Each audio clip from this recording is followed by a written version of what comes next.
Okay, page 15. One or two more examples of how you can use grading to your advantage.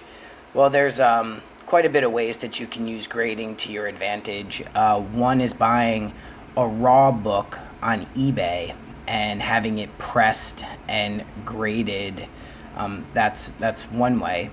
Another way you can use grading to your advantage is to look things up on GP analysis, see what they're worth. Try to buy it at the low and sell it at the high. Another way you can use grading to your advantage would be to buy, a non-CGC graded book at a discount, and then send that book to CGC again to have it pressed and graded. You could also use it if you're ever trading, because graded books have a value attached to them versus an ungraded book where the grade is subjective. A graded book, the value of that book or the grade is no longer subjective. So that's all the ways that you can use grading to your advantage.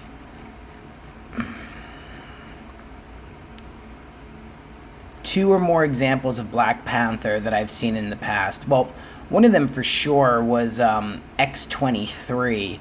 So there was a rumor that there was going to be a new Wolverine in Old Man Logan, and I definitely speculated that it was going to be Laura Kinney from X-23, so I started buying all of the raw graded books on eBay that I could find that looked like they were in perfect condition, and it cost me about $300 to $350. However, several times I was able to get NYX 1 through 4, and when I had them graded, the majority of them got graded 9.8. Now, while I doubled my money on the 9.8s for the 3s, what was a pleasant surprise was NYX 4 in 9.8.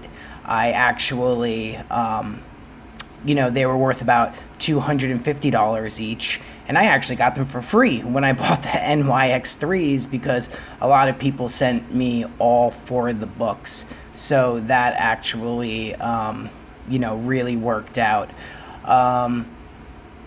Another time that I had where I was able to, capitalize greatly, would have been just recently with Thanos in Guardians of the Galaxy, and specifically the new Avengers movie, the Avengers 3 in Infinity War.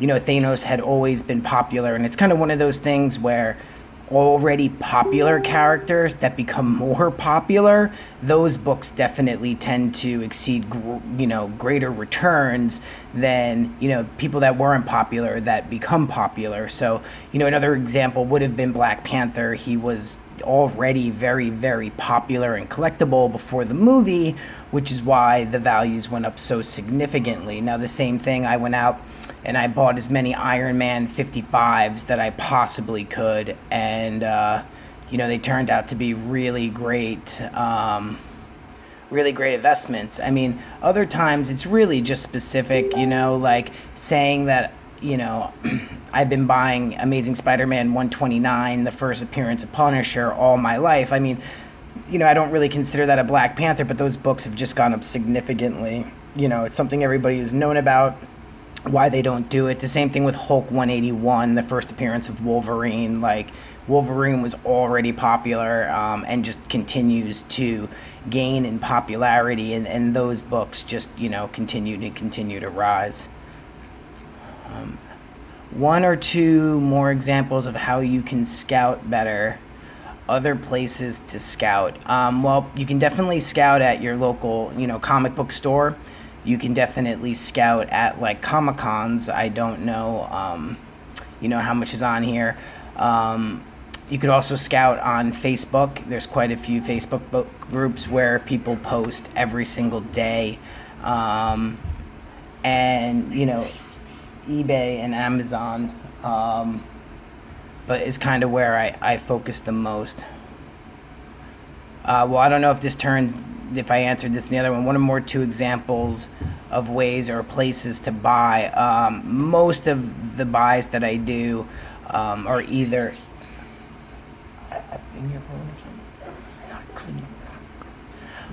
Examples, places to buy. I either do it at my local comic book store, or I do it online. Otherwise I just do it from the people that I already have pre-existing relationships with. I'll reach out to them and see if they have any more, books to sell me. Basically, I will go to, let's say eBay completed of my favorite sellers and look at what they've sold, and I see if they sold something at a good price. It wouldn't be uncommon for me to reach out to them and be like, hey, do you have any more of these books that you are willing to sell at this price? Who, what, when, where, how much pricing strategy. List as many eBay tricks for selling as possible. Top dollar.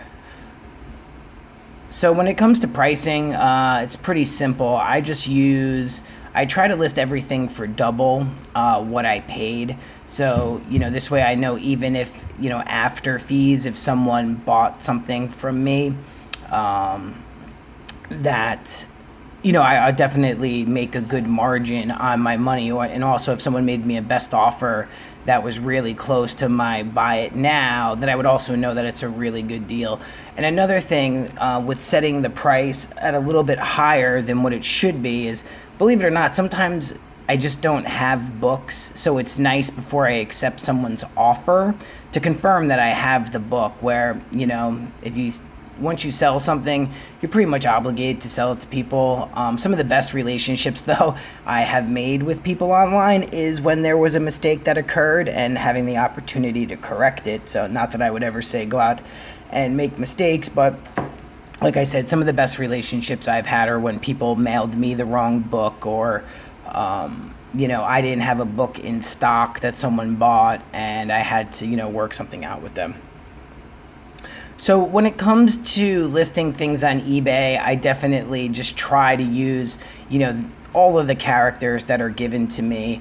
Basically, it really depends on the book, but, let's say if it's like a horror book and it has a very short title and nothing significant comes in it, I will definitely list things like, UFO, aliens, war, just so I can bring in people with that type of genre. I actually also do eBay paid marketing, where eBay, shows my auctions basically as an ad when people are viewing similar auctions. Other things, obviously, I try to get every discount and every award. So, I have my shipping set to 1 day. I make returns as easy as possible, even though I do try to say, hey, a lot of times we have things on consignment, so when you return it, that person's already been paid. There's not much I can do there, so I definitely, try to make these people as happy as possible. I find most people are repeat. Anyway, outside of other, selling tricks, I would say, when you're in your eBay, you're able to set up things like your cross promotions and stuff like that. So making sure that when, somebody is viewing one of your auctions, you're cross promoting them within eBay, similar auctions, right? And these are all settings within the eBay platform that you can take advantage of when you have a seller account.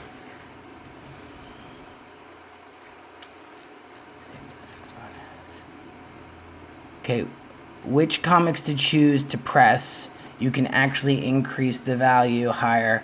So when I buy a book, the first thing I kind of do to tell if it's, good for pressing is I look to see if there's any apparent waves in the cover, or more specifically, you can kind of tell on an older book, the edges, because it's, these books weren't trimmed properly. You can see some roll where, like, let's say the top of the book folds over, and it's very clear that that book has not been pressed. So, those are the things that I definitely look for. I also look for books in older style holders, right? Because pressing is something relatively new. So, if something is in an older style holder with one of the grading companies or CGC, I find that there is a less of a chance that the book has been pressed. And I've actually, with CGC, have pressed like 9.4s into 9.8s, which obviously is a very significant increase. How to get famous authors and illustrators, making them. So, the way you get people to sign your books is basically you have to have relationships or get notified by somebody that is having a signing. For me, a lot of times it's just, staying in contact with the people that I already know, and then they'll tell me when a signing is basically going to happen. Otherwise, one of the things that I would do if you wanted to get your book signed by people is to join, every basically Facebook group that is an actual store. So, for example, like, I know like NY Comics, for example, has quote unquote an exclusive with Todd McFarlane. So I would assume if you're a fan of NY Comics, the next time they have a Todd McFarlane signing, you would then be alerted, and they would give you the instructions on how to send in your books. There's a simple ninja trick I use to boost a comic grade by more than 2 points. I make doing this is getting graded. Right. So basically, one of the things that works out really good sometimes is buying comics that are graded by other graded companies, and then getting them pressed. I've bought some Uncanny X-Men, Uncanny X Factors, that were variant editions, worth a lot of money. I got them at a discount because they were graded 9.6 by PGX, and then when I got them crossed over, they came back 9.6 CGC, right? So that's a book, let's say, that sells for $2,000 in 9.6 condition, but I was able to pick it up for $600 to $700 because it was in a PGX holder. So I definitely, when it comes to sneaky snipers, I use basically Easy Sniper. I'm sure there's other ones out there that work just as well. Basically, I will, so I don't have to be in front of a computer. I'm basically allowing me to do this whenever I want. I'm able to, look up the values, and then when I know the value of a comic book, I try to, let's say, it depends on what direction the comic book has been moving, higher or lower in value, but set the price that I'm willing to pay about, 10% higher than the lowest price it's sold for. So, I have some sort of chance of winning. And believe it or not, even though I do lose a lot, I win quite a bit, which is why, I know there's tons of money in doing this. Bid with odd numbers. So I definitely do. So I will, when I bid to win. So a lot of people, again, they bid like 200 or 250. So if I see a book is worth like 250, but I really want it, I will definitely do like 256.36, thinking that if they know the trick, that then it's in $5 bid increments, like they may go $1 higher. So I'll go $1 higher than the next bid increment, and I find that works really well. A lot of times, obviously, I win books for less, but a lot of times I win books at that price because, for that person then to jump again, it's just not worth it for them a lot of times. So I end up winning a lot just because people see that their bid is going to win because, my bid was in between the two, the next level bid up. So regraded, how you can save 20% more getting a comic regraded, putting more coin. So definitely, like, the way I try to maximize all the money out of this, I have a dealer account with CGC, and CGC allows me, as a dealer, to submit my books at a 20% discount. So that definitely passes directly into my pocket. So I don't sell on Amazon to really know so much about that red one. How to make your first 500 without ever doing a deal on eBay or Amazon. So, the first thing I would say is, do you have any comics yourself? Like, ask around, see if you or your friends or anyone you know has any comics, and then, bringing them to your local comic book store, or, trying to sell them on Craigslist. Otherwise, that's what I would do. I would just join Facebook groups, see who's close to me, see who has books that I want, and then potentially, get them pressed and get them graded. And then when I have them back, list them basically on Facebook or Craigslist. The exact big picture strategy that I and many other clients have used to scale portfolio quickly by setting on your size of your bankroll. So, like, big picture strategies, right? I just try to win and turn over as many books as possible without, losing money, right? There's always thousands and thousands of books available for sale. I try not to have my money tied up too long in any particular book. Sometimes, for whatever reason, a book, you have it priced right, it just doesn't sell. So, a lot of times I just hold on to that book. Other times, if I have a book, let's say that I paid $600 for, I got it pressed and graded, and then someone offers me like $850 for it, and I'll only make like 5 to 10% of my money. Sometimes I'll take that deal because I know that there's no money left to be made in that book, and then I put it into another book. So, I just try to flip as much as possible. Once you see it flip comics for profit, you might want to join the big boys.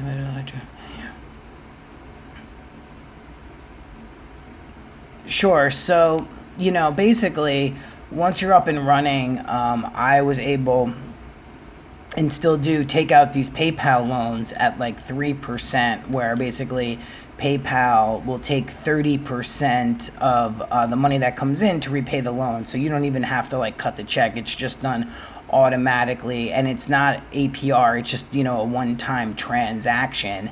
And, I just keep taking that money plus the money I'm selling for the books and keep putting it in and compounding it, because I definitely can make more than 3% on whatever money I'm borrowing from PayPal. 12 steps you can save money on every transaction. So things that you can do to like save money on transactions. It really depends if you're buying or selling. If you're buying, you can obviously, factor in shipping cost into the price of the item that you're bidding. It's definitely something that I take into consideration. When you're selling, there's things like I get my boxes for free on USPS. I ship via eBay. I get a discount. Sometimes it varies from 10 to 15% on postage. I save all my material, bubble wrap, and peanuts, basically to help me save money. And more importantly, I ship properly, right? Because you're going to save a lot of money by not having to refund people because the item got damaged in shipping. So as long as the package is under 2 pounds, it's cheaper than sending it in a medium flat rate box. If the box is really heavy, I find FedEx tends to be cheaper. FedEx home delivery, but it's got to be heavy. I don't know. I'm guessing like 15 pounds or heavier.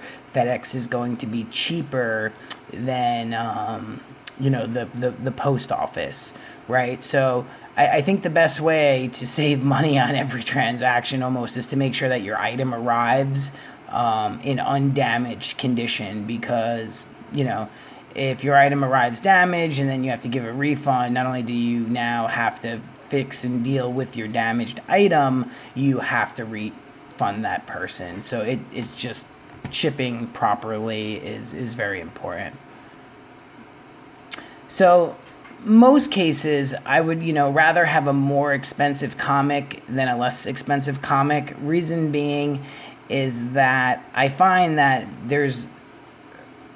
people want the rarer books, and not every book that's $5,000 is going to make it a great book. There's a lot of reasons what makes a book expensive, but what I've seen is expensive and rare are a great combination, because if they're scarce and then all of a sudden, like you can see in Giant Size X-Men #1, right? So they're definitely scarce in higher condition, and then when they started to go up, they went up significantly. Like I know, just over the last couple of years, a 9.6 has gone from like $2,000 to almost $5,000, and that's surely because it was already an expensive book and it was scarce. Whereas a book that's worth $1,000 tends not to be as scarce a lot of times, and there's other people with that book.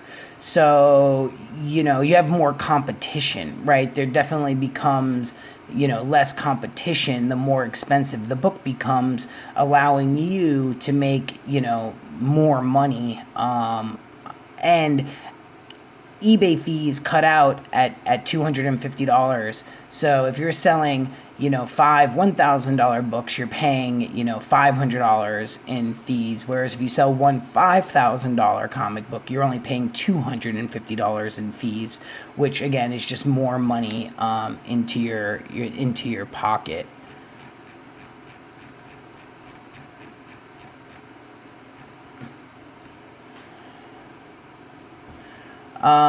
Do's and don'ts when it comes to shipping. USPS, I've never had a problem with it. A couple of items damaged. Again, this is why I double box now and keep everything under 2 pounds or exactly 2 pounds. When the boxes tend to be more heavy, I definitely use FedEx. And the reason why I say these two, because these are the two carriers that eBay suggests. So when you ship out of eBay, it automatically alerts and uploads the tracking number to their eBay and alerts them that their book has been shipped. Otherwise, if you're shipping with another carrier, you then have to upload manually the tracking number, and if you forget to do it within a certain amount of time, it can be viewed negatively. So I definitely do drop my books off at my local hub, so my books get out as fast as they can. I know a lot of people prefer to have their books picked up at their house by whether it's FedEx or USPS or UPS. I definitely, when my packages are ready to go, the next time I go in my house in that direction, I definitely shoot over to the post office. I don't always wait in line to have them scanned in, but if there's no wait, I will definitely go to the counter and have the book scanned in. Otherwise, I usually just drop them off in the little drop down that they have in the hole in the wall, and then they're on their way. So there's definitely books, free shipping supplies, so I'll get padded envelopes off of USPS, and then I get boxes. They're $10.95 and $10.97. I find that $10.95 fits inside the $10.97, so it works out great and definitely prevents a lot of damaging. The packaging material, yep, I save it all. Basically, I keep the peanuts in trash bags, and then any sort of bubble wrap I will roll up. I tend not to keep the boxes so much unless they are like an indestructible box, let's say, because I get my boxes free from the post office, but I definitely do try to recycle as much as I can.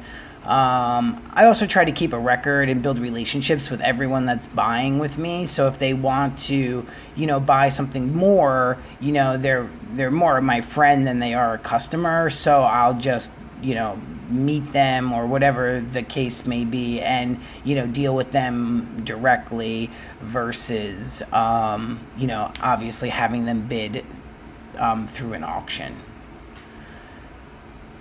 Set alerts once you get into flow. It's crucial that you set alerts on eBay. Right. So basically, what I do is I'll set up alerts on books that I want on eBay, so I don't have to always seek them out. A lot of times, people just want money and they may not realize a book is hot. So let's say a book's worth $500 and someone lists it for $350, you'll get notified right away. And then if someone hasn't bought it, you can buy it. I tend to sometimes get really specific because I definitely have gotten to the point where I hunt for more rarer books, say like a Crime Patrol 15. So I'll set up an alert specifically for Crime Patrol 15s or any other book that I am looking to acquire, so I get alerted as fast as I can.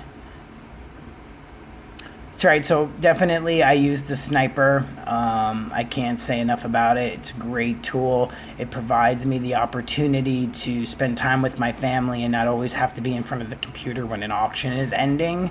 I can't say enough about it. So I can work on my time, and when I'm on family time, the technology definitely does the rest. And it's great. I win. I get alerted. eBay has no problems with people using snipers, so they don't suggest it, but they definitely say that they feel that it's good. Again, not everybody can just be there when an auction's ending. Do your research. Get familiar with eBay. Right. So, basically, you have to use some sort of online price guide. I use GP Analysis. The reason is every book can have a grade from like 0 to 10, and then there's half grades in there, and at every different grade they're worth different amounts of money. So like it may be possible to know what one book is worth in all grades, but to actually know what 100 books are worth in all 25 grades would be almost impossible to do. So again, this is why I use GP Analysis, and I look up every book, what it's worth, and then I just put it into this Sniper. I definitely go to my stores. Most people think that stores are in a good place, that their stores are online. I actually find a lot of my local stores don't have online shops. They just don't have the time. They find taking pictures and packaging and shipping out of their store isn't really cost effective to them when they already have a retail location that they're trying to manage, right? So for them to list everything that's in their store online and do management, all that sort of control, they just don't do it. So I definitely go to my local stores and see what they have, especially around signing times, if I'm looking for specific books to have signed by artists. Garage sales, I don't go to them so much. We're in Florida. They're hot. I'm sure people have them. Normally, before, I would assume what people do is, if you find a garage sale, you would find it online. I would assume Facebook or Craigslist, and I'd probably reach out to them before I went out there to ask them if they had anything like this, right? This way you're just not driving around garage sales asking people if they have comic books. Post online when you're VIB independent. Think of it this way. Yeah, right, exactly. So again, if use our marketplace. If someone buys something from our marketplace, then you don't have to worry about paying all those fees. You can just deal directly with the consumer. So, seasons, frankly, there's no. So when it comes to like seasons and finding good deals, I find obviously around Christmas people are buying books. Some holidays like Memorial Day, during the summer, when the kids are out of school and, there's a good chance people are away on vacation, I find I can tend to get better deals. But ultimately, when the deals come, they come. That I could go, a week and, only win $1,000 worth of books. And then I could go a week and win, $25,000 worth of books. So, a lot of times it just has to depend on the inventory, that's available. It's almost akin to like a rare car, right? Like, one week there may be a purple Lambo for sale and one week there may not be, right? It's just kind of the way that it goes in comics. Sometimes there's tons of good deals, and sometimes there just are not. Stay ahead of crowd. Be aware what superhero movies are coming. Any cameos, any social media buzz around. So basically, I just set up like a lot of Google alerts around, Marvel movies and the Marvel CEO and anybody else of significance in these movies, like like I read something the other day that there's probably be no Deadpool 3. It will probably be X-Force, right? So again, that makes a lot of sense. If X-Force books haven't spiked up recently, that's something that I might buy some of. It makes a lot of sense, if you think about it. Because they've had Colossus and other people in the Deadpool movie, where it would only, with Domino now coming up, where it would only make sense for them to branch out into X-Force. It seems like with the movies like the Avengers, more is good versus standalone movies. So I could see definitely more of these like X-Men, X-Force, Avengers, large groups of superhero movies, with the exception of obviously the really popular ones like Guardians 3, and I'm sure there'll be another Black Panther, and, these types of things, right? Anything else I can think of? I don't know, I would have to read this again. Trying to see if there's anything else that's read. Nope.